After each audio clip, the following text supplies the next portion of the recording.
a gente está trazendo para vocês um assunto sobre o louvor. A gente queria trazer qual é a importância do louvor, qual é o significado do louvor na igreja, nos cultos. E por que eu falo isso? Nós somos ministros de louvor e mesmo quando nós não éramos ministros de louvor, a gente percebia que muitas pessoas, assim, durante os cultos, ficavam dispersas nesse momento de louvor, então conversando, cumprimentando os irmãos para cá e para lá, indo tomar água, fazendo tudo menos se conectar com aquele momento de louvor. E eu mesmo, no meu começo de caminhada cristã, eu não tinha um entendimento assim do louvor. Eu achava assim que o louvor ele é uma música assim com letra bíblica para agradar a Deus, né? Porque Deus gosta do louvor. Eu tinha um entendimento assim, né? Algo muito superficial, algo muito simples, e com o tempo eu fui entendendo que não é bem assim. Então é como se o louvor ele fosse um ritual para mim. Ele era um ritual que tem que ter ali no culto porque Deus sagrada, assim. E claro que a Bíblia fala para nós louvarmos a Deus, para nós cantarmos louvores a Deus, né? Mas tem é muito mais do que isso. É muito mais do que simplesmente uma parte da liturgia da igreja, uma parte do cronograma do culto ali para preencher tempo, né?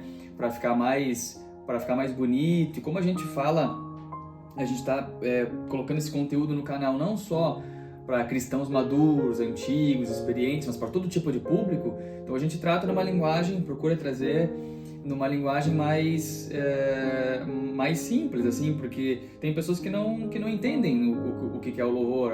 Pensam que é para animar o culto, para ficar mais animado, mais alegre, para bater palmas, né? E na verdade o louvor ele tem uma função, e para nós trazermos para vocês hoje essa função, eu vou usar 2 versículos bíblicos aqui para a gente meditar junto neles. O primeiro, ele está no primeiro livro de Samuel, capítulo 16, no verso 23. Samuel 16, 23. Vai dizer assim, Assim, sempre que o espírito maligno enviado por Deus afligia Saul, Davi tocava harpa. Saul se sentia melhor e o espírito se retirava dele. Tem uma curiosidade aqui nesse texto sobre o espírito enviado por Deus, que muita gente se pergunta, não é o tema hoje, a gente pode trazer isso num outro momento. Coloca aqui nos comentários, depois embaixo, se tu tem uma sugestão de tema para a gente trazer, ou está com uma dúvida sobre esse assunto. Mas aqui era, assim, de uma maneira bem superficial, era permitido por Deus, mas é uma tradução que ficou estranha, assim, e aí ficou enviado por Deus, tá? E o outro texto que a gente vai ler é Atos 16, 23. Então vamos aqui em Atos 16, 23, que também vai falar um pouco sobre a questão do poder do louvor. Atos 16, no verso 23, vai dizer assim, Depois de serem severamente açoitados, foram lançados na prisão. O carcereiro recebeu ordens para não os deixar escapar. Por isso os colocou no cárcere interno, prendendo-lhes os pés no tronco. No 25. Por volta da meia-noite, Paulo e Silas oravam e cantavam hinos a Deus, e os outros presos ouviam. De repente, houve um forte terremoto e até os alicerces da prisão foram sacudidos. No mesmo instante, todas as portas se abriram, e as correntes de todos os presos se soltaram. Até aqui tá bom pra gente compreender. Então, nesses 2 versículos dá para ver, no primeiro, esses 2 textos, o rei Saul estava atormentado por demônios, por espíritos malignos ali que estavam angustiando, incomodando ele, oprimindo. E quando o Davi tocava a harpa, sendo ele um ungido de Deus, um homem de Deus, com o coração em Deus, ele tocava a harpa, aquele louvor ele tinha um poder. Ele tinha um poder e o espírito maligno se retirava. Ele não conseguia ficar naquele ambiente onde tinha o louvor. E quando a gente vê esse segundo episódio em Atos, Paulo e Silas, com toda a dificuldade que eles estavam passando, foram presos injustamente por pregar o evangelho de Deus, estavam sendo açoitados, e eles, mesmo assim, estavam ali louvando a Deus, adorando a Deus.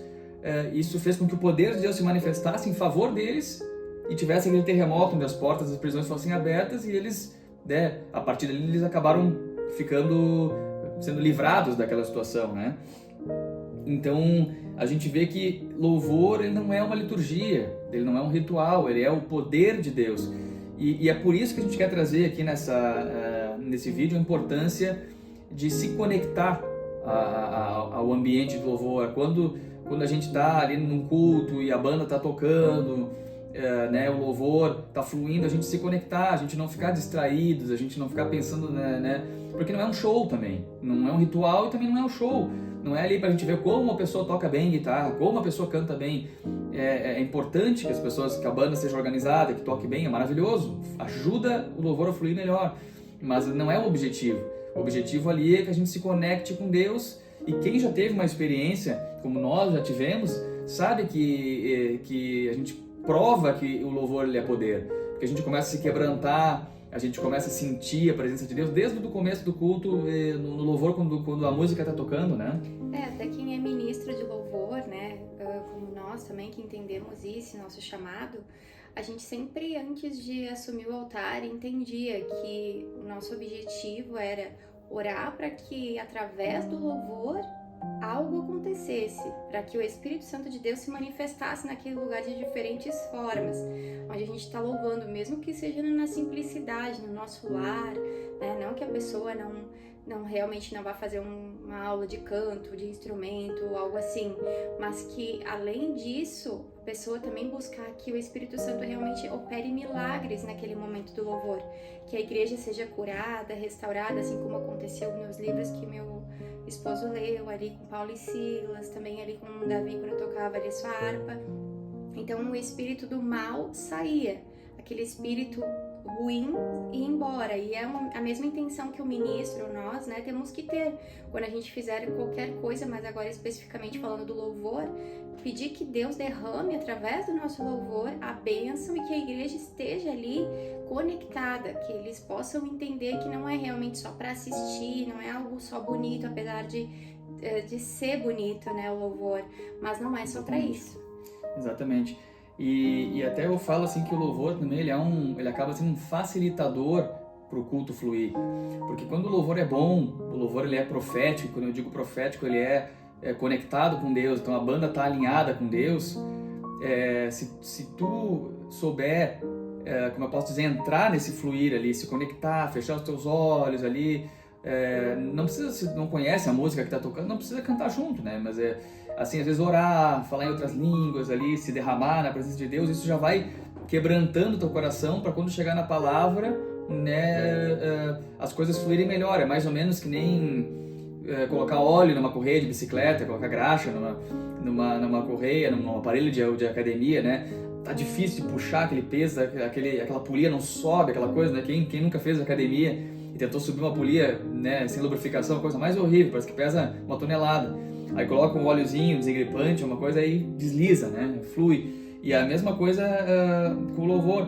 O louvor ele prepara o ambiente, né? Ele prepara o ambiente para que a palavra seja pregada, para que os milagres aconteçam, inclusive, como minha esposa falou, os milagres podem começar a acontecer já no louvor. As pessoas podem começar a se sentir curadas, a serem libertas já durante o período de louvor. Então o que a gente quer chamar a atenção nesse vídeo, nesse conteúdo, é para que você que frequenta uma igreja ali, que não entendia o poder do louvor, a importância do louvor, que agora passe a fluir nesse louvor, nesse ambiente, comece a aproveitar, comece a se derramar. E até uma coisa que eu quero trazer aqui como adendo: muita gente já é cristã, já entende um pouco sobre a questão do louvor, mas entende que louvor é só a letra. É só a letra. louvor é letra letra bonita, letra feia. Não, louvor é o conjunto. Porque aqui não fala, não cita, pode ser que até acontecesse, mas em 1 Samuel 16 não fala que Davi cantava. Fala que Davi ministrava com uma harpa. Então ele tocava, ele dedilhava aquela harpa, e o som daqueles instrumentos tocados por um homem de Deus já ministrava o poder de Deus. E às vezes as pessoas têm aquela noção assim, não, a presença de Deus é cantando uma letra X e Y. Não, a letra ela tem que ser, obviamente, direcionada a Deus, porque tu está louvando a Deus, tem que ser falando de Jesus, falando da Bíblia, falando de Deus. Só que o que ministra o poder de Deus é o conjunto. Então, se eu tiver, como minha esposa, por exemplo, ela toca o teclado, e aí se ela começar a fazer um fundo na pregação, lá um fundo abençoado, parece que a pregação fica melhor, parece que a pregação flui mais, parece que na hora da oração, se ela estiver tocando o teclado lá com o coração dela em Deus, e a gente for orar pelas pessoas, é a mesma coisa, parece que aquele óleo que eu falei, aquela graxa, ela lubrifica, e aí flui melhor. Então é mais ou menos assim, né, amor? Exatamente. Ter esse entendimento faz toda a diferença. A gente vai aprendendo que é um momento, até quando a gente não estava em cima do altar, não louvando, a gente entendeu qual que é o real sentido, né, de estar ali para receber algo através do louvor. Estar ali na igreja ouvindo as pessoas, pode ser pela letra ou através do instrumental bem tocado, enfim, mas com aquela unção, com aquela, né, porque tu começa a fechar os teus olhos, a se entregar naquele momento e pedir, falar com Deus, aquilo flui de uma forma bem diferente do que se a pessoa vai somente para assistir. Porque eu já fui muito. Já teve ministérios que eu simplesmente assistia. Aqui a letra falava comigo, mas normalmente eu ficava vendo a pessoa cantar. E aí aquilo mexia comigo, enfim, diferente do que agora eu faço, que eu tento me entregar no louvor, que eu tento fechar os meus olhos e me conectar com Deus, né? Porque eu acredito que esse é o real objetivo. Exatamente. E aí assunto para um outro momento, talvez, mas é muito importante que para que isso aconteça, a pessoa que está ministrando louvor, ela tenha unção para isso. Que nem a minha esposa falou, tenha chamado para isso. Não é simplesmente, eu tenho vontade de cantar, de tocar, aí eu subo lá de qualquer jeito no altar, eu pego um violão mais ou menos e ministro lá. Claro que a minha esposa falou, simplicidade não pode ser confundido com mal feito. Né? Simplicidade não é eu não ter chamado e me meter a fazer uma coisa que eu não fui chamado, que eu não tenho unção para isso. Simplicidade não é eu não saber cantar e eu subir no altar e cantar tudo desafinado e vai acabar atrapalhando os irmãos. Para mim me atrapalha. Eu tô lá buscando e aquela nota torta, aquela coisa que... Né? Então acaba atrapalhando. Isso é assunto para um outro vídeo, porque tem igrejas que têm políticas diferentes sobre louvor, mas a gente quer chamar a atenção de que se tu tá num lugar que os ministros de louvor são conectados com Deus, são pessoas que são chamadas para aquilo, tem uma unção para aquilo, você se entregar vai ser bênção para tua vida, vai te abençoar, né, amor? É verdade, concordo totalmente, né? E isso a gente vê falando do louvor, mas se aplica em todas as áreas na igreja, porque se tu vai para ouvir a palavra, se colocar uma pessoa mais porque a pessoa é simples, ela é humilde, aí confunde as coisas de humildade, simplicidade, e coloca uma pessoa que não tem conhecimento da Bíblia, que não estudou, que é uma pessoa ótima, que é uma pessoa de Deus, uma pessoa que ora, que jejua, que se entrega e tá tudo certo, mas que não tem ou o dom, ou não se aperfeiçoou para estar ali ministrando a palavra de Deus. Então uma pessoa que vai, por exemplo, pela primeira vez, vai ouvir lá a pessoa que não consegue chegar a lugar nenhum com a palavra, não vai conseguir entender, vai sair da mesma forma que entrou, às vezes nem vai voltar. Então, a gente tem que ter todo o cuidado e a questão do louvor também. Não de ter, eu vou dar uma oportunidade pra irmã ali porque ela é coitada, né? Ela é simples. Não tem a ver com isso. A irmã tem que entender o chamado dela e tá tudo certo no que ela for chamado, porque a obra do Senhor não é sempre em cima do altar.